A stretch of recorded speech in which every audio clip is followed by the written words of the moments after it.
अस्सलाम वालेकुम dear students. Pakistan affair के आज के लेक्चर में हम जो टॉपिक डिस्कस करेंगे वो है civil military relations in Pakistan. कि पाकिस्तान की जो सिविल गवर्नमेंट है और पाकिस्तान की जो मिलिट्री लीडरशिप है उनके आपस के रिलेशंस कैसे रहे हैं। पूरा हिस्टोरिकल कॉन्टेक्स्ट जो है वो आज के लेक्चर में थोड़ा ब्रीफली एक्सप्लेन करेंगे।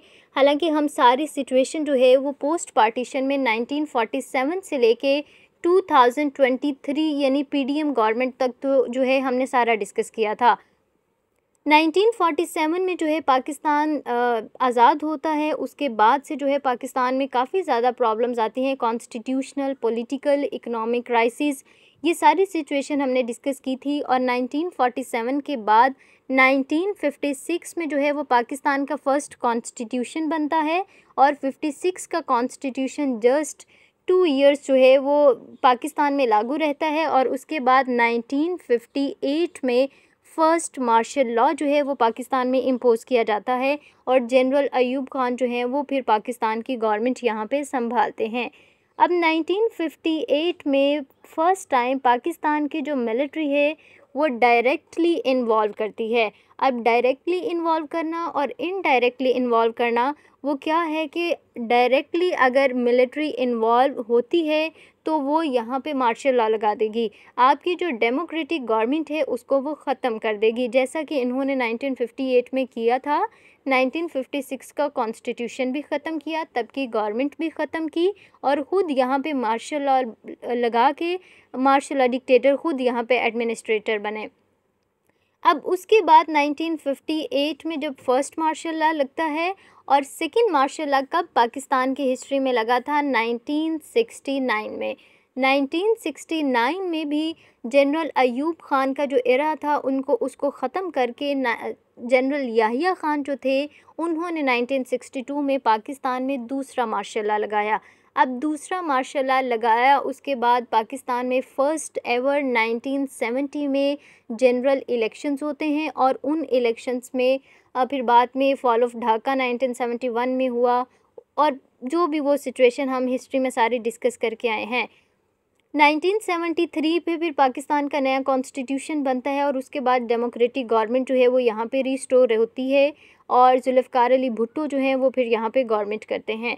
लेकिन ये गवर्नमेंट भी जो है वो ज़्यादा अरसे तक जारी नहीं रहती। 1977 में दोबारा से जनरल ज़ियाउल हक जो हैं वो डायरेक्टली यहाँ पे इंटरवीन करते हैं और फिर तीसरी दफ़ा पाकिस्तान में मार्शल लॉ जो है उसको इम्पोज़ कर दिया जाता है।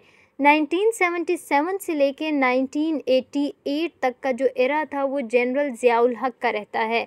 1988 में जब जनरल ज़ियाउल हक की डेथ होती है उसके बाद फिर यहाँ पे डेमोक्रेटिक जो गवर्नमेंट जो है वो यहाँ पे बहाल होती है, नए इलेक्शंस होते हैं और पीपल्स पार्टी की गवर्नमेंट बनती है। अब यहाँ पे देखिए डेमोक्रेसी जो है वो तो रिस्टोर होगी, लेकिन उसके बाद भी डिफरेंट इवेंट्स में जो हमारी मिलिट्री थी उसने इनडायरेक्टली इंटरवीन किया। डायरेक्टली मार्शल लॉ नहीं लगाया लेकिन इनडायरेक्टली यहाँ पे इंटरवीन किया। गवर्नमेंट आई पहले बेनज़ीर भुट्टो की, उसके बाद फिर नवाज़ शरीफ की, नवाज़ शरीफ के बाद फिर बेनज़ीर भुट्टो की, बेनज़ीर भुट्टो के बाद दोबारा से PMLN यानी कि मियां मोहम्मद नवाज़ शरीफ की और उसके बाद दोबारा से 1999 में जो है यहाँ पे जनरल परवेज़ मुशर्रफ जो हैं मियां मोहम्मद नवाज़ शरीफ की गवर्नमेंट ख़त्म करते हैं और फिर यहाँ पे मिलिट्री कू लगा देते हैं। 1999 से लेके 2008 तक जो है फिर यहाँ पे परवेज़ मुशर्रफ का एरा रहता है, यानी कि मिलिट्री डिक्टेटरशिप ही रही। 2008 से लेके अभी 2023 तक डेमोक्रेटिक गवर्नमेंट्स ही हैं, यानी कि मिलिट्री ने डायरेक्टली यहाँ पे इंटरवीन नहीं किया, कोई मार्शल लॉ यहाँ पे नहीं लगाया। एक पूरी टाइमलाइन जो है वो मैंने 1947 से लेके 2023 तक यहाँ पे शेयर की कि कब कब जो है वो पाकिस्तान में मिलिट्री ने डायरेक्टली इंटरवीन किया, यानी कि यहाँ पे मार्शल लॉ लगाए, और कब कब उन्होंने इनडायरेक्टली इंटरवीन किया। तो ये एक टाइमलाइन थी पूरी। अब नेक्स्ट हम डिस्कस करते हैं कि सिविल मिलिट्री रिलेशंस जो हैं वो इतने ज़्यादा अच्छे नहीं रहे, यहाँ पे पावर जो है वो दोनों के दरमियान बैलेंस्ड नहीं रही। तो उसकी रीज़न्स क्या हैं?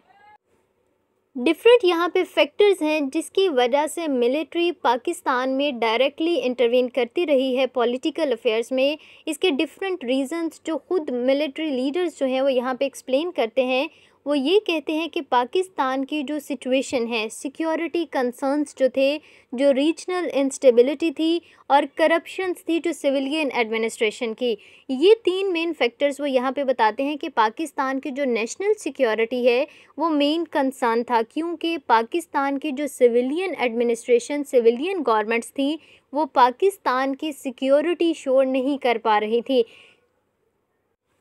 जैसे कि हमने बिल्कुल स्टार्ट में देखा था, जब पाकिस्तान आज़ाद हुआ था और सबसे मेजर जो पाकिस्तान का इशू था वो रिफ्यूजीज़ की सेटलमेंट का था कि किस तरह से ये जो मुहाजिरीन पाकिस्तान में आए हैं तो इनको सेटल किस तरह से करना है। तो उस वक्त भी जो कायदे आज़म थे उन्होंने मेनली जो है वो किस चीज़ पे रिलाई किया था, ब्यूरोक्रेसी पे रिलाई किया था और साथ में मिलिट्री पे रिलाई किया था।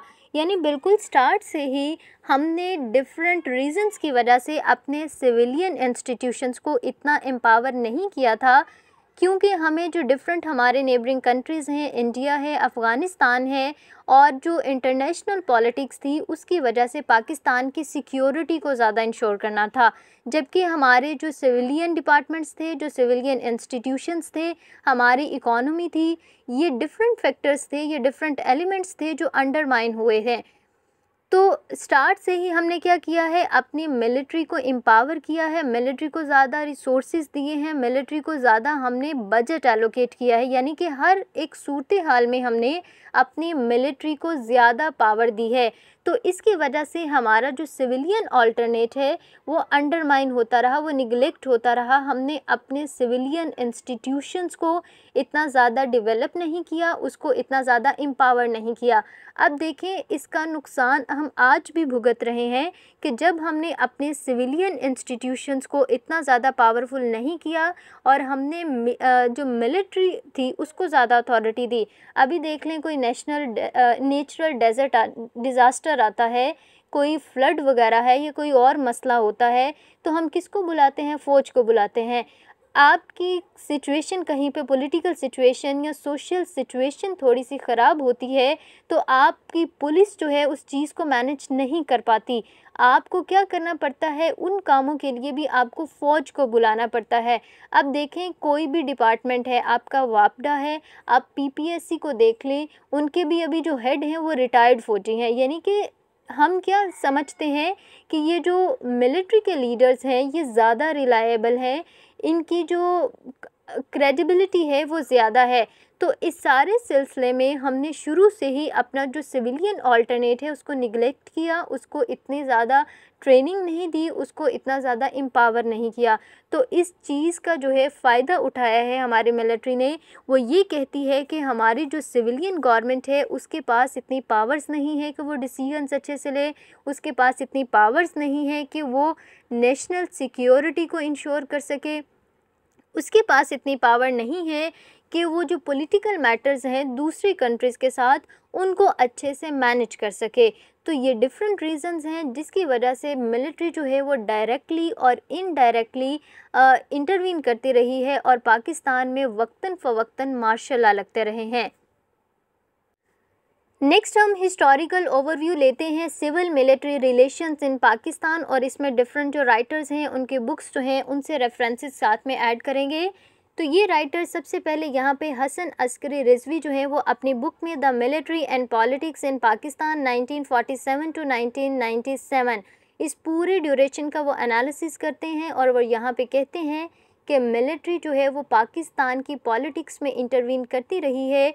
उसकी एक रीज़न जो है वो कॉलोनियल लेगेसी है। कॉलोनियल लेगेसी का मतलब ये है कि जब पूरे बरसगीर पे जो ब्रिटिश इंडिया जो था, यानी कि ब्रिटिशर्स का रूल था, तो ब्रिटिशर्स क्या करते थे, उन्होंने 2 इंस्टीट्यूशंस को एम्पावर किया था, एक ब्यूरोक्रेसी थी और दूसरे मिलिट्री थी। यानी कि वो सारे पॉलिटिकल अफेयर्स के लिए, यानी अपनी सोसाइटी को मैनेज करने के लिए, एडमिनिस्ट्रेशन के सिस्टम के लिए उन्होंने 2 ये इंस्टीट्यूशंस ब्यूरोक्रेसी और मिलिट्री जो है इसको ज़्यादा पावरफुल बनाया था।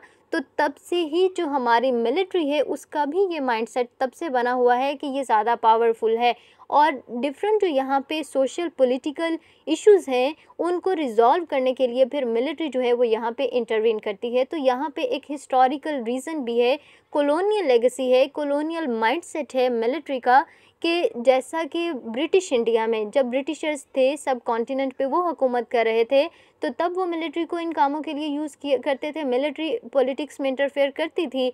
तो इसी वजह से बाद में भी, इंडिपेंडेंस के बाद में भी हमारी जो मिलिट्री है वो पॉलिटिक्स में इंटरफेयर करती रही। उनका ये माइंडसेट था कि ज़्यादा पावर्स जो हैं वो मिलिट्री के पास है। जो मिलिट्री है यानी कि फ़ौज जो है, जो आर्मी है, वो चीज़ों को अच्छे से मैनेज कर सकती है। यही वजह है कि जब भी पाकिस्तान की सिचुएशन थोड़ी सी ख़राब होती रही तो यहाँ पे मार्शल डिक्टेटर्स जो हैं वो मार्शल लॉ लगाते रहे। द फर्स्ट मिलिट्री इंटरवेंशन के डायरेक्टली जो है वो मिलिट्री ने इंटरवीन किया 1958 में, जब जनरल अयूब खान जो थे उन्होंने मिलिट्री को पाकिस्तान में लगाया। उसके बाद जुल्फ़िकार अली भुट्टो ने जब 1971 में फिर अपनी गवर्नमेंट बनाई थी और 1973 में न्यू कॉन्स्टिट्यूशन बनाया था। तो हमने जब जुल्फ़िकार अली भुट्टो का पूरा इरा डिस्कस किया था, हमने वहाँ पे देखा था कि इनकी एक आइडियोलॉजी थी, वो ये चाहते थे कि पाकिस्तान में जो ब्यूरोक्रेसी है और जो मिलिट्री है इसकी पावर्स को कर्टेल करे। जैसा कि इन्होंने पहली दफ़ा जो मिलिट्री है उनके अगेंस्ट केसेस जो थे वो सिविलियन कोर्ट्स में सुनने की बात की थी। अब इसी वजह से जब इन्होंने मिलिट्री के अगेंस्ट एक्शन लेने की बात की तो मिलिट्री जो थी वो इनके इन सारे एक्शंस की वजह से इनके ख़िलाफ़ हो जाती है। इसी की वजह से 1977 में यहाँ पे जनरल ज़ियाउल हक जो हैं वो मिलिट्री कू लगाते हैं और जुल्फ़िकार अली भुट्टो जो थे उनको असैसिनेट किया, उनको फांसी दे दी जाती है। और फिर 1977 में जब जनरल ज़ियाउल हक यहाँ पे मिलिट्री कू लगाते हैं और ये 1988 तक यहाँ पे जनरल ज़ियाउल हक का इरा रहता है, तो उन्होंने मिलिट्री पावर को यहाँ पे कंसोलिडेट करने की बहुत कोशिश की और मिलिट्री का रूल जो था वो पाकिस्तान में उसको ज़्यादा स्ट्रॉन्ग किया। अब एतजाज़ अहसन जो है वो अपनी बुक में द इंडस सगा and the making of Pakistan में इस सारी सिचुएशन को एनालाइज करते हैं और साथ में कहते हैं कि 1990s में, अब देखें जब 1988 में और उसके बाद जितनी भी सिविलियंस गवर्नमेंट आई थी, अब देखें कोई भी एक भी सिविलियन गवर्नमेंट 1990 से लेकर 1999 में अपना ड्यूरेशन पूरा नहीं कर पाई। उनको थोड़ी थोड़ी देर बाद जो है उनके गवर्नमेंट को डिसमिस कर दिया जाता था और नई गवर्नमेंट जो है वो बना दी जाती थी इलेक्शंस करवा के। तो ये जो पॉलिटिकल इंस्टेबिलिटी होती है इन डेमोक्रेटिक गवर्नमेंट्स में, तो ये भी एक रीज़न है जिसकी वजह से यहाँ पे लीडरशिप गैप क्रिएट होता है और जो मिलिट्री है उसको इंटरवीन करने के यहाँ पे चांसेस मिलते हैं। 1999 की हमने कारगिल वॉर जो है वो डिस्कस की थी कि जनरल परवेज़ मुशर्रफ जो थे वो कारगिल वॉर करना चाह रहे थे, वो इंडिया में इन्वेड करना चाह रहे थे और उन्होंने यहाँ पे स्टेप्स भी लिए थे। लेकिन दूसरी तरफ हमारी जो सिविलियन गवर्नमेंट यानी सिविलियन लीडर थे मियां मोहम्मद नवाज शरीफ जो थे, उन्होंने क्या किया था, उन्होंने अमेरिका के साथ कोई डील कर ली और आके वहाँ से वाशिंगटन से वापस आके जनरल परवेज़ मुशर्रफ को कहा कि आप विदड्रॉ करें, अपनी फोर्सेस को वापस बाहर निकालें। तो जनरल परवेज़ मुशर्रफ जो थे उन्होंने इस चीज़ को काफ़ी ज़्यादा माइंड किया था, जिसकी वजह से सिविल गवर्नमेंट और हमारी जो मिलिट्री लीडरशिप थी यानी मियां मोहम्मद नवाज शरीफ थे और जनरल परवेज़ मुशर्रफ, इनके आपस के रिलेशंस ख़राब होते हैं, जिसकी वजह से वो फिर यहाँ पे इनकी मियां मोहम्मद नवाज शरीफ की गवर्नमेंट को ख़त्म करते हैं और यहाँ पे मिलिट्री कू लगा देते हैं। ये पूरा हिस्टोरिकल कॉन्टेक्स्ट है, पूरी टाइमलाइन है कि कब कब जो है वो पाकिस्तान में मिलिट्री डिक्टेटरशिप आई है। नेक्स्ट हम डिस्कस करते हैं कि फैक्टर्स क्या थे, जो मेन हमारा टॉपिक है। तो वो पहला जो यहाँ पे फैक्टर है वो है role of military in national security and defence. अब पाकिस्तान की अगर हम जियोपॉलिटिकल सिचुएशन देखें तो पाकिस्तान का जो ईस्टर्न और वेस्टर्न बॉर्डर है, ईस्ट की तरफ इंडिया, वेस्ट की तरफ अफ़गानिस्तान, तो ये दोनों जो हैं ये पाकिस्तान को एग्जिस्टेंशियल थ्रेट पोज कर रहे हैं, यानी कि पाकिस्तान में स्टेबिलिटी क्रिएट नहीं करने दे रहे। तो ये जो सिक्योरिटी का थ्रेट है और पाकिस्तान का मेन कंसर्न जो डिफेंस सिस्टम को स्ट्रॉन्ग करना है, तो उसकी वजह से भी हमें ये हमारी मजबूरी थी कि हम बिल्कुल स्टार्ट से ही अपने मिलिट्री को एम्पावर करते, मिलिट्री को ज़्यादा स्ट्रॉन्ग बनाते, अपना डिफेंस सिस्टम ज़्यादा स्ट्रॉन्ग बनाते। इसीलिए हमने अपना जो बजट था वो भी ज़्यादा हम मिलिट्री के लिए एलोकेट करते थे, डिफेंस सिस्टम को स्ट्रॉन्ग करने के लिए। तो जब हमारे ये नेशनल सिक्योरिटी कंसर्न्स थे, डिफेंस सिस्टम हमने स्ट्रॉन्ग करना था, हमने मिलिट्री को एम्पावर किया, जब पावर खुद ही हमने मिलिट्री को ज़्यादा दी, तो बाद में मिलिट्री ने उसी पावर को इस्तेमाल करते हुए हमारा जो सिविलियन इंस्टीट्यूशंस थे उनकी इनएडिक्वेसी की वजह से, क्योंकि सिविलियन इंस्टीट्यूशन इतने ज़्यादा स्ट्रॉन्ग नहीं थे, तो वो कोई भी सिचुएशन मैनेज जब नहीं कर पाते तो फिर मिलिट्री क्या करती है, इंटरवेन करती है, यहाँ पे मार्शल लॉ लगाती है। Second reason, political instability and weak civilian institutions. Political instability की हमने बात की कि बिल्कुल जो अर्ली ईयर्स थे 1947 से लेके 1958 का जो पूरा ड्यूरेशन था, उसमें भी काफ़ी ज़्यादा जो है वो अनरेस्ट रहता है कि कॉन्स्टिट्यूशन किस तरह से बनाना है, आपका लैंग्वेज का इशू है, आपका जो है अहमदिया मूवमेंट चल जाती है। तो ये डिफरेंट इश्यूज़ की वजह से पाकिस्तान में पॉलिटिकल, सोशल और आपका कॉन्स्टिट्यूशनल क्राइसिस था और सिचुएशन बहुत ज़्यादा ख़राब थी। और जब नया कॉन्स्टिट्यूशन 56 में बन भी जाता है तो वो भी कॉन्स्टिट्यूशन जो था उस ईस्ट पाकिस्तान के लोग उसको एक्सेप्ट नहीं कर रहे थे सही से।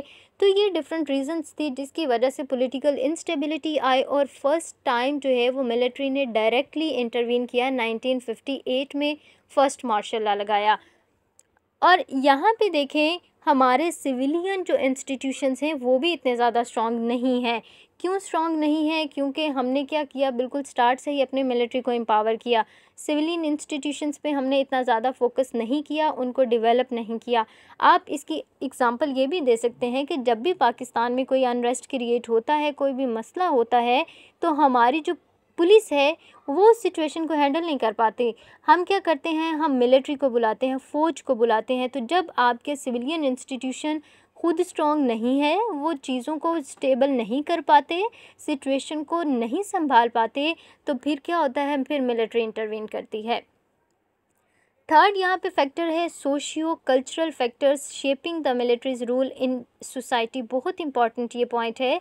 अब देखें सूडान में जब मिलिट्री कू लगा तो क्या हुआ, उनकी जो पब्लिक थी उसने रिएक्ट किया, उसने एहतजाज किया, उसने कहा हम ये मिलिट्री रूल एक्सेप्ट नहीं करेंगे।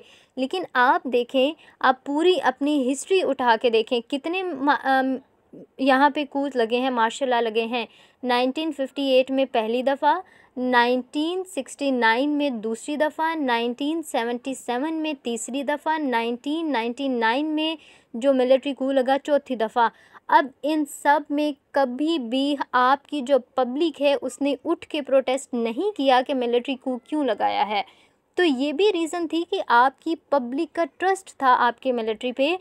ये सोशियो कल्चरल फैक्टर थे कि हमारा जो लोग हैं, हमारी जो पब्लिक है, वो ये समझती थी कि जो मिलिट्री लीडरशिप है वो पाकिस्तान को अच्छे से बैलेंस कर सकती है, पाकिस्तान के सिस्टम को अच्छे से चला सकती है। आप देख लें 1977 का इरा, हमारे जो बड़े हैं वो आज भी इस चीज़ का जिक्र करते हैं कि जो ज़िया का दौर था वो बड़ा अच्छा था। ठीक है, तो ये हमारे सोशियो कल्चरल फैक्टर्स हैं जिसकी वजह से मिलिट्री जो है फिर वो यहाँ पे इस चीज़ को उसने यूटिलाइज़ किया कि जब पब्लिक हमारे साथ है तो पब्लिक हमारे खिलाफ एहतजाज नहीं करेगी तो हम इंटरवीन कर सकते हैं। तो ये डिफरेंट फैक्टर्स हैं जिसकी वजह से मिलिट्री इंटरवीन करती रही है।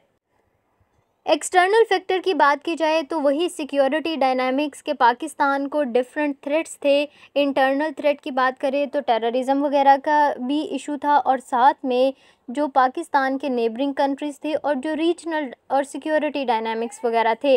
अफ़गानिस्तान में जो इन्फ्लुएंस क्रिएट करना था, मिलिट्री वगैरह की जो हेल्प चाहिए थी अमेरिका को, तो ये सारी रीज़न्स भी थी जिसकी वजह से यहाँ पे मार्शल लॉ लगते रहे हैं। अब देखिए 1979 का भी जो इरा था जब अफ़गानिस्तान में यूएसएसआर जो थी उसने इंटरवीन किया, तो तब भी पाकिस्तान में मिलिट्री का कानून था यानी मार्शल लॉ था। और 1999 के बाद जो 2001 में 9/11 का इंसिडेंट हुआ है, तब भी अमेरिका को पाकिस्तान की ज़रूरत थी और तब भी पाकिस्तान में मार्शल लॉ था।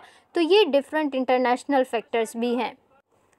मिलिट्री पाकिस्तान में क्यों इंटरवीन करती है उसके फैक्टर्स हमने डिस्कस किए, लेकिन नेक्स्ट हम देखेंगे कि पाकिस्तान में जो सिविलियन अथॉरिटी है, जो डेमोक्रेटिक गवर्नमेंट है, उसको क्या क्या चैलेंजेस थे, वो क्यों इतनी ज़्यादा वीक है। तो influence of military in policy making and national security decision making. अब देखें, मिलिट्री जो थी उसने शुरू से ही सिविलियन इंस्टीट्यूशंस को अलहदा से आइसोलेशन में काम नहीं करने दिया। हमेशा से उसने इन्फ्लुएंस किया है पॉलिसी मेकिंग के मामले में भी और नेशनल सिक्योरिटी डिसीजन मेकिंग में भी, कि किस तरह से आपने पॉलिसीज़ बनानी है, आपने किस तरह से सिक्योरिटी से रिलेटेड डिसीजन मेकिंग करनी है। तो जब इन्फ्लुएंस हमेशा से मिलिट्री का रहा है, यानी कि वो मिलिट्री की डिक्टेशंस के अकॉर्डिंग जो थे वो अपनी पॉलिसीज़ बनाते रहे, तो आपकी सिविलियन गवर्नमेंट जो थी वो कभी भी एम्पावरफुल नहीं हुई। उसने कभी भी खुद से जो आपके मामलात थे वो नहीं देखे। दूसरा यहाँ पे है limited transparency and accountability of the military, कि अब देखें आपकी जो नैब है, आपकी FIA है, ये आपके जो सिविलियन लीडर्स हैं ये उनकी अकाउंटेबिलिटी तो करती है कि उन्होंने कहाँ करप्शन की, उनके केसेस कोर्ट्स में चलते हैं। कि आपके किसी जर्नल का कोई केस आपकी सुप्रीम कोर्ट में चला है? नहीं। उनके खिलाफ जो करप्शन के केसेस हैं क्या वो किसी भी सिविलियन कोर्ट में चले हैं? नहीं। उनकी अकाउंटेबिलिटी का प्रॉपर कोई सिस्टम नहीं है, ट्रांसपेरेंसी का कोई सिस्टम नहीं है मिलिट्री में। तो ये भी एक वीकनेस रही है कि जब आपको मिलिट्री के अंदर क्या हो रहा है नहीं पता, तो वो सारी जो मिलिट्री है उसने कोई भी आपको अपना वीक पॉइंट पता ही नहीं चलने दिया। ठीक है, कि वो आप जो डिफेंस का इतना ज़्यादा बजट उनको देते हैं तो वो उसको यूज़ किस तरह से कर रहे हैं, उनमें ट्रांसपेरेंसी नहीं है।